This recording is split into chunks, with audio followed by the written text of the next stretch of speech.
Hello friends, ఇక్కడ గులాబ్ జాములు చూసారా? గోధుమ పిండితో చేసినవి. ఎలా చేయాలో చూద్దాం. ముందుగా ఒక లైక్ కొట్టండి. కప్పు మిల్క్ పౌడర్, కప్పు మైదా పిండి, 2 స్పూన్ల నెయ్యి వేసి మొత్తం అంతా కలిసేలాగా ఒకసారి కలుపుకోవాలి. వీడియో చివరి వరకు చూడండి, మీరే ఆశ్చర్యపోతారు ఎంత చక్కగా వచ్చాయో అని. ఇక్కడ మనం వాటర్ బదులు పాలు యూజ్ చేస్తామండి. సరిపోయినంత పాలు వేసుకొని మనం దాన్ని ఒక 5 నిమిషాల పాటు ఇలాగా మెత్తగా చేసుకోవాలి. ఆ తరువాత వీటిని చిన్న చిన్న ఉండల్లా చేసి పక్కన పెట్టుకోవాలి.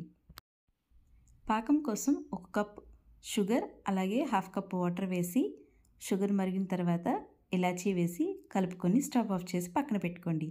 ఇప్పుడు మరుగుతున్న ఆయిల్లో మనం ఆల్రెడీ రెడీ చేసి పెట్టుకున్న ఈ బాల్స్ని వేసి ఒక్కొక్కటి సిమ్లీలోనే వేయించుకోవాలి. మీకు ఒక విషయం చెప్పాలండి, ఆయిల్ వేడెక్కిన తర్వాత స్టవ్ ఆఫ్ చేసి 1 నిమిషం తర్వాత వేయండి.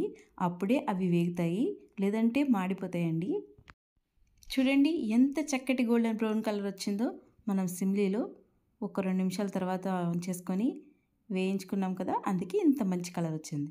ఇప్పుడు వీటిని షుగర్ సిరప్లో యాడ్ చేసి ఆ వేడి మీద మూత పెట్టి ఉంచితే మనకి ఎంతో చక్కటి గులాబ్ జాములు రెడీ అయిపోతాయి.